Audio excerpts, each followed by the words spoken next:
할렐루야. 5월 26일 목요일 새벽 기도를 시작하도록 하겠습니다. 사도신경으로 우리의 신앙을 고백하시겠습니다. 나는 전능하신 아버지 하나님 천지의 창조주를 믿습니다. 나는 그의 유일하신 아들 우리 주 예수 그리스도를 믿습니다. 그는 성령으로 잉태되어 동정녀 마리아에게서 나시고 본디오 빌라도에게 고난을 받아 십자가에 못 박혀 죽으시고 장사된 지 사흘 만에 죽은 자 가운데서 다시 살아나셨으며 하늘을 오르시어 전능하신 아버지 하나님 우편에 앉아 계시다가 거기로부터 살아있는 자와 죽은 자를 심판하러 오십니다.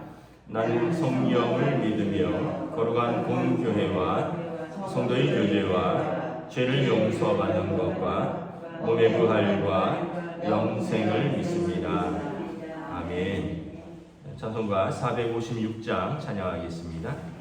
찬송가 456장입니다.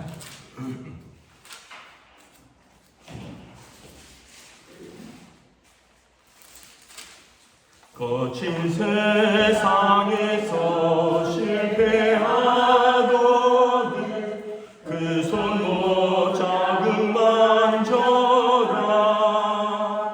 고된 일하다가 힘을 얻으리 그 손 못 자국 만져라. 그 손 못 자국 만져라. 그 손 못 자국 만져라. 주가 널 지키며 인도하시리. 그 손 못 자국 만져라. 내가 어둠 속을 걸어갈 때에 그 손 못 자국 만져라. 주가 참 평안을 내게 주시리. 그 손 못 자국 만져라. 그 손 못 자국 만져라. 그 손 못 자국 만져라. 주가 널 지키며 인도하시리. 그 손 못 자국 만져라. 내가 부활의 주 따라가려면 그 손 못 자국 만져라. 내가 주 안에서 길이 살리라. 그 손 못 자국 만져라. 그 손 못 자국 만져라. 그 손 못 자국 만져라.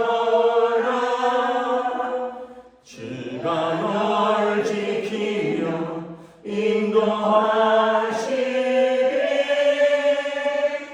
그 손 못 자국 만져라. 너의 죄악의 짐 무거울 때에 그 손 못 자국 만져라. 마음은 열고서 주를 모셔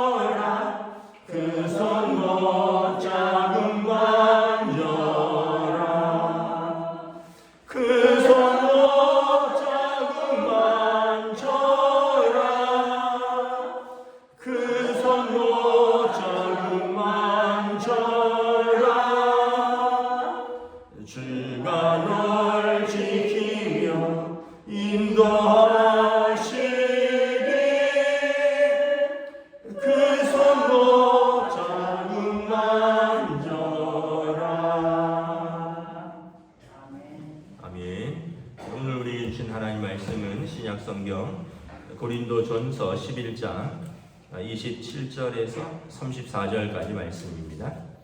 신약성경 고린도전서 11장 27절에서 34절까지 말씀입니다. 다 찾으신 줄 알고 저와 여러분들이 한 절씩 교도하도록 하겠습니다.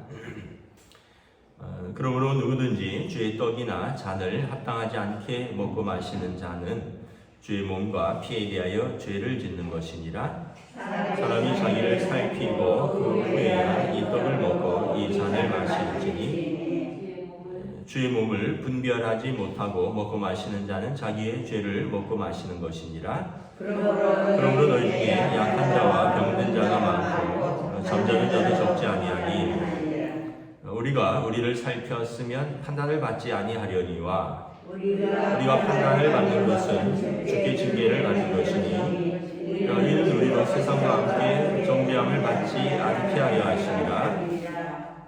그런즉 내 형제들아 먹으러 모일 때 서로 기다리라. 만일 누구든지 시장하거든 집에서 먹을지니 이는 너희의 모임이 판단받는 모임이 되지 않게 하려 함이라.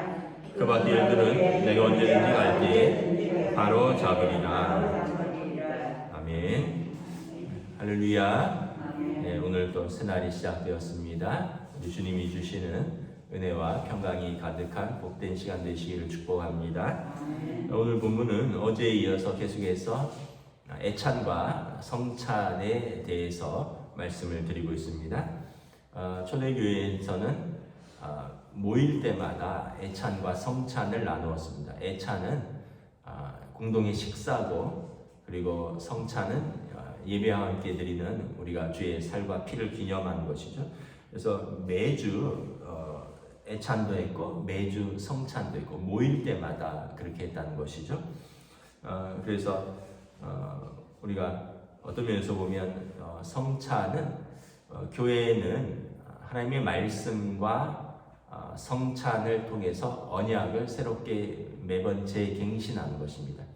하나님의 말씀을 통해서 하나님 우리를 어떻게 사랑하셨는가, 또 성찬을 통해서 그리스도께서 우리가 아직 죄인 되었을 때 그리스도께서 십자가에서 죽으심으로 우리를 향한 하나님의 사랑을 확증하셨는데 어떻게 우리를 위해서 죽으셨는가, 그 몸과 피로서 우리를 위해서 사랑하시고 내어주시고 그리스도께서 우리 죄를 속량하셨다. 그래서 성찬을 통해서 주의 살과 피를 기념하는 것이다.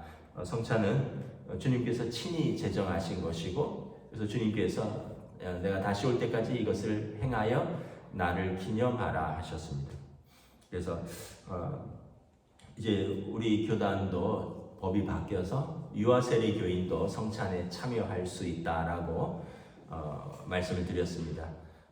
이전에는 자기의 신앙을 고백한 사람만 주의 성찬의 의미를 알기 때문에 참여하는 것이다 해서 이제 유아세례 교인들은 참여를 못했습니다. 그래서 우리 입교를 한 이상, 그러니까 만 15세, 이제 16세 이상 되는 입교 교인들, 그리고 이제 유아세례를 받았으면 입교를 했고, 또 유아세례를 안 받았으면 세례를 받은 이제 장년 교인들이 성찬의 의미를 알고 참여했는데, 사실은 그 외국의 교단들은 부모의 믿음으로 이 아이들도 참여 가능하다 해서 참여하고 있었는데, 우리는 의미를 모르는데 참여하는 것이 왜 중요할까 해서 아이들이 아직 자기 신앙으로 고백하지 않았기 때문에 참여하지 못한다. 근데 생각을 해보면 또 부모가 기도로 낳았고 믿음으로 양육하고 있고, 아이들이 뭐 구원의 정확한 의미는 모른다 했지만 또 예수님 믿기도 하고 또 예수님 사랑한다라고 고백도 하고 예수님 앞에 예배도 드리거든요. 물론 이제 완전히 애기들은 또 잘 모를 수 있지만, 그래서 우리 교단에서도 유아세례 교인도 성찬에 참여하는 것이 합당하다, 이렇게 해서 작년 총회에서 통과가 되었습니다. 이제 성찬에 대한 태도는 일단은 여기 보면 주의 27절에 주의 떡을 또 주의 잔을 합당하게 먹고 마셔야 된다. 왜냐하면 이것은 주의 몸과 피에 참여하는 것이기 때문이다. 그러므로 주의 떡과 잔에 합당하게 먹고 마시지 않는 것은 주의 몸과 피에 대하여 죄를 짓는 것이라. 그래서 사람이 자기를 살피고 그 후에야 이 떡을 먹고 이 잔을 마실지라. 그래서 우리가 성찬에 참여할 때 우리의 몸과 마음이 준비되어야 된다는 거죠. 그래서 아무 생각 없이 또는 아무런 준비 없이 그냥 오늘 성찬하는가 보다 하고 먹고 마시면 주의 거룩한 몸과 주의 거룩한 피에 참여하는데 합당하지 못하다라는 것입니다. 그 의미를 알아야 되고 또 거기에 합당하게 마음과 몸으로 준비를 해야 된다는 것입니다. 지금은 제가 천주교에서 어떠한 설을 취하고 있는지 모르겠는데 과거에 중세 때 천주교는 화채설이었습니다. 우리는 기념설인데 화채설은 뭐냐 하면 물질은 그대로나 그 속성이 바뀐다는 뜻입니다.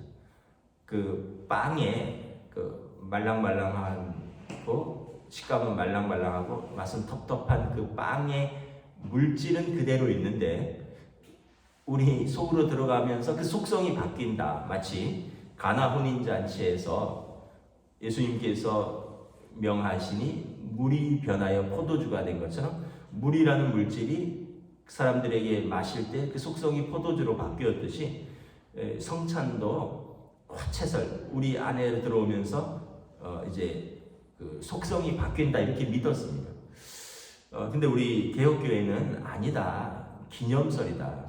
우리가 화채설로 하면 또 너무 여기 신비와 우상화에 이제 사로잡힐 우려가 있고 예수님이 말씀하셨다. 나를 기념하라 하시지 않았느냐. 주의 살과 피를 기념하는 것이지 이것을 우리 몸에 들어온 순간 속성이 바뀐다라고 생각을 하면 너무 또 크게 나가는 것이다. 그래서 좀 어떤 데서 보면 중세에 불필요한 논쟁들이 있었죠. 예를 들면 성찬을 준비하는데 파리가 이게 포도주니까 또 여기 빠졌어요. 그러면 이 파리는 구원받았느냐 안 받았느냐 뭐 이런 논쟁이. 왜냐하면 파리가 주의 성찬에 참여했잖아요. 주의 피를 마셨으니까 주의 피를 마신 파리는 그 속성이 뭐 이런. 그래서 그 파리가 구원을 받았느냐 안 받았느냐 이게 화채설에 깊이 빠지면 또 문제가 되는 것입니다. 또 우리가 성찬을 하다가 신부들이 실수로 그 사제들이 성찬을 준비하는데 이걸 쏟기도 했어요. 넘어지기도 하거나 떨어뜨리기도 하면 이 잔을 쏟잖아요. 빵이야 주스면 되지만 그러면 예전에 여기 그리스도의 피니까 어떻게 해야 돼요? 신부들이 다 빨아먹었어요. 이 카펫에 떨어진 거를. 그러면 이게 참 어떻게 보면은 또 어려운 일이 발생을 하는 거죠. 그래서 우리가 항상 우리 개혁교회는 오직 말씀 중심입니다. 말씀, 오직 말씀으로. 그래서 너무 어떤 이미지라든가 어떤 성상이라든가 성인이라든가 이런 것에 우리는 그렇게 너무 집착하지 않습니다. 가톨릭에 보면 성인도 있고 성인으로 추대한다 그러잖아요.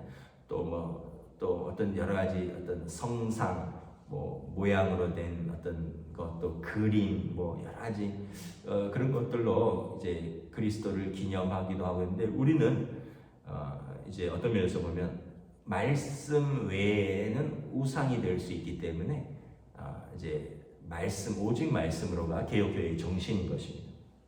그래서 성찬은 우리는 항상 생각하기를 주님을 기념하는 것이다. 이렇게. 참고로 가톨릭은 화채설이다. 여러분 화채설이라고 생각하면 우리가 어떻게 함부로 주의 살과 피에 참여하겠습니까? 아니 그리스도의 빵이 먹는 순간 내 안에 들어오는 순간 그리스도의 몸으로 변하고 잔을 마시는 순간 그리스도의 피로 변한다면 우리가 자기를 분별하지 못하고 함부로 먹고 마실 수 있겠느냐라는 것이죠. 그래서 항상 성찬을 할 때는 기념설이지만 주의 몸과 피에 참여하기 때문에 우리 자신을 구별하고 또 그래서 한 주간에 살펴서 초대교회에서는 또 우리 예전에는 한 주간 내가 살면서 막 죄가 너무 많이 생각나면 한 주 쉬겠습니다. 이런 분도 있었어요. 내가 합당하지 못합니다. 좀 더 준비해서 다음 주에 참여하겠습니다. 이렇게 하시는 분도 계셨어요. 그래서 우리가 항상 자기를 살피고 그 후에 이 떡과 이 잔에 참여하는 것입니다. 그리고 또 우리가 이제 초대교회에서는 성찬에 참여한 사람들 중에서 병자들이 낫기도 했습니다. 그래서 그리스도의 살과 그리스도의 피가 우리 안에 들어오면서 약한 자들, 병자들의 병이 치유되고 낫기도 하는 그러한 기적들이 초기 교회에는 많이 보고가 되었습니다. 그래서 더 화채설이 힘을 얻었는지도 모르겠고, 또 그래서 더욱더 우리가 조심스럽게 그리스도의 살과 피에 참여하는 것입니다. 그런데 이 성찬에 참여하면서 이러한 몸과 마음으로 성찬에 참여하면서 그 직전에 있는 애찬에서 막 허겁지겁 먹어갖고 남의 걸 다 먹어버리고 다른 사람 배고프게 하고 다른 사람 부끄럽게 한다면 이 사람이 성찬에 참여하는 자의 합당한 자세냐? 사도 바울이 이것과 성찬과 애찬을 연결시키고 있는 것입니다. 그래서 그런즉 33절에 내 형제들아 먹으러 모일 때 서로 기다리라. 이 성찬에 이렇게 거룩하게 참여하면서 그 직전에 있는 식사 또는 성찬 이후에 있는 식사에서 남 배려 안 하고 그냥 내 좋아하는 거 내가 배고프니까 막 허겁지겁 다 먹고 이렇다면 이게 방금 전까지 성찬에 참여한 막 거룩하게 자신을 준비하고 거룩하게 성례에 참여한 자의 합당한 모습이냐? 초대교회는 그렇지 않았겠지만 중세에 보면 막 전자 오르간, 파이프 오르간 하잖아요. 얼마나 웅장합니까? 그런 웅장한 음악 속에서 경건한 모습으로 나와서 그 떡 하나 받고 잔 하나 받고 기도하고 감사한 마음으로 받고 막 이러면서 딱 들어가서 끝난 다음에 식사할 때는 애따 모르겠다 하고 막 퍼먹으면 이게 과연 연약한 자를 배려하는 것이고 가난한 자를 배려하시고 하는 것이고 함께 먹는 자를 배려하고 이것이 진정한 교제의 합당한 애찬이냐라는 것입니다. 그래서 성찬과 애찬을 연결시키면서 33절에 그런즉 내 형제들아 먹으러 모일 때 서로 기다려서 같이 먹고 또 34절에 만일 누구든지 시장하거든 집에서 먹으라. 여기 와서 막 그 당시는 얼마나 또 가난했겠어요. 2000년 전이니까. 그래서 집에서 먹을 것이 많지 않겠죠. 이 사람들 먹는 게 뭐냐 하면 주식이 밀가루 이렇게 우리나라로 말하면 빈대떡 같은 거예요. 양념 안 한 밀가루 이렇게 편편하게 구워갖고 거기에다가 뭐 양고기라든가 또 무슨 소스 같은 거 이렇게 해서 밀가루 안에 싸서 먹는 건데 고기를 또 다 먹을 수가 없어요. 고기도 귀하니까. 그러면 그 안에 야채를 싸서 먹는 겁니다. 우리로 그러니까 쉽게 생각하면 뭐 그냥 밋밋한 빈대떡에다가 뭐 김치 몇 조각 얹어서 먹는 그 정도인 거죠. 그런데 교회에서 함께 애찬을 모일 때는 좀 더 준비를 하겠죠. 그러다 보니까 시장하거나 또는 먹을 것이 귀한 시대에 먹을 것이 나오니까 여기서 막 어떻게 보면 여기서 배불리 잘 먹어야지 그러면서 다른 사람 배려하지 않는다거나 또 남기지 않는다거나 먼저 먹는다거나 그러면 합당치 않다라는 것입니다. 그래서 34절에 만일 누구든지 시장하거든 배불리 먹으려면 그냥 집에서 먹어라. 이 모임은 교제의 모임, 또 식탁이라는 것은 식구라는 뜻이 뭐예요? 같이 밥 먹는 이들이라는 뜻이잖아요. 영적인 가족이라는 뜻인 거죠. 영적인 가족은 어떻게 해요? 아빠가 먹을 때 아이들 거 남겨놓고 아이들 먹을 때 부모 거 남겨놓고 이렇게 배려하는 거 아니냐. 그래서 너희의 식탁의 모임이 서로 판단받지 않게 하라. 잘 됐네 잘못됐네 이런 판단이 받지 않도록 그래서 성찬에 이렇게 자기를 살피고 주의 살과 잔에 거룩하게 참여하는 우리가 또 애찬에서 이렇게 실수하면 되겠느냐라고 당부를 하는 것입니다. 참 우리 교회는 참 감사한 것이 우리가 아직 주방을 개시를 못했기 때문에 매주 뭐 떡이나 빵을 먹는데 참 우리 교인들이 뭐 여러 가지 감사할 일이 있거나 또는 기념할 일이 있으면 또 이렇게 자발적으로 많이 섬겨줍니다. 참 어제도 제가 2통이나 전화를 받았어요. 이번 주에는 저희가 떡을 하겠습니다. 그래갖고 한 분은 이번 주에 하시고 조금 늦게 전화 오신 분은 그럼 다음 주에 하시라. 이렇게 참 2년 반 동안 이렇게 돌아보면 이런 많은 일들이 있었습니다. 참 성도들의 자발적인 섬김, 또 어떻게 보면 헌신, 또 사랑인 거죠.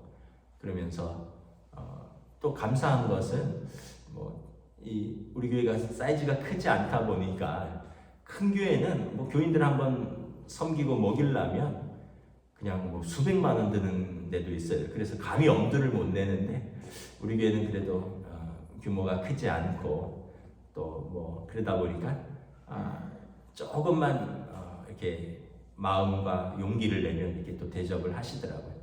그러다 보니까 이렇게 막 서로 대접하고 섬기고 사랑하고 그래서 참 너무 감사하고 또 너무 흐뭇하고 너무 귀하고 그랬습니다. 근데 이제 애들은 항상 그래서 애기들 것도 준비하는데 아이들은 이제 또 이 호불호가 분명하다 보니까 또 떡을 싫어하는 아이들도 있고 그러다 보니까 그 귀한 받았는데 또 이렇게 저희도 잘 몰랐는데 이제 토요일 날 청소하다 보면 아이들이 그냥 먹다가 버린 거 또 그냥 버린 거 이래서 또 이렇게 한 주간 이렇게 청소하다 보면 꼭 이렇게 쓰레기통이나 어디 곳곳에서 이렇게 나오는 떡들이 곰팡이가 펴서 이렇게 나오는 것도 있어요. 그런 거 보면은 애들은 애들이구나 이런 생각도 들고 여러분 항상 주의 성전에서 우리가 음식을 먹을 때 항상 감사하시고 먼저 하나님께 감사하시고 또 대접하는 손길에 감사하시고 또 이것을 통해서 우리가 영적인 가족으로서 함께 식탁에 참여한다라고 생각하시고 배려하고 또 기뻐하고 교제하는 그 의미로 참여하시면 되겠습니다. 말씀을 마치겠습니다. 우리가 어떻게 보면은 교회가 육적인 말씀, 영적인 말씀을 먹는 곳이기도 하지만 또 한편으로는 초대교회는 모일 때마다 육적인 말씀, 육적인 양식도 먹었죠. 그러면서 주의 살과 피에 참여하면서 우리는 하나의 가족이다. 우리는 하나님 아버지를 모시고 또 한 지역교회를 섬기는 가족이다. 그래서 디모데전서에 보면 교회 안에서 연세 드신 분들은 남자들은 아버지같이 대하고 여자분들은 어머니같이 대하고 젊은 자들은 형제처럼 대하고 젊은 여자분들은 자매처럼 일절 깨끗함으로 대하라. 그래서 항상 형제 자매처럼 아버지 어머니처럼 자녀처럼 손자 손녀처럼 대하면 그 교회는 여러분 정말 이상적인 영적인 가족이 되는 것이고 하나님과 사람들이 볼 때 아름다운 칭찬받는 교회가 될 것입니다. 기도하겠습니다. 하나님 은혜를 감사합니다. 오늘 우리가 다시 한번 예수님께서 우리를 어떻게 사랑하셨는가 살과 피를 아낌없이 내어주시고 우리가 아직 죄인 되었을 때 그리스도께서 우리를 위하여 죽으심으로 하나님께서 우리에 대한 자기의 사랑을 확증하셨습니다. 그래서 이 성찬은 주님의 살과 피, 우리를 향하신 십자가의 속량을 기념하는 것이고 주님 오실 때까지 이것을 행하여 우리가 주님의 사랑과 희생을 기념하고 또한 하나님의 언약을 새롭게 갱신하는 줄 믿습니다. 또한 우리가 영적인 가족으로서 우리 안에 일어나는 모든 애찬에 대해서 먼저는 감사하고 또 기뻐하고 이 안에서 영적이고 또 우리 성도의 교제가 일어나는 귀한 또 대접, 귀한 식탁이 될 수 있도록 우리 교회를 주님 인도하여 주시고 이끌어 주시옵소서. 감사를 드리오며 우리 주 예수 그리스도 이름으로 기도드리옵나이다. 아멘. 하늘에 계신 우리 아버지 이름을 거룩하게 하시며 아버지 나라가 오게 하시며 아버지 뜻이 하늘에서와 같이 땅에서도 이루어지게 하소서. 오늘 우리에게 일용할 양식을 주시고 우리가 우리에게 잘못한 사람을 용서하여 준 것 같이 우리 죄를 용서하여 주시고 우리를 시험에 빠지지 않게 하시고 악에서 구하소서. 나라와 권능과 영광이 영원히 아버지의 것입니다. 아멘.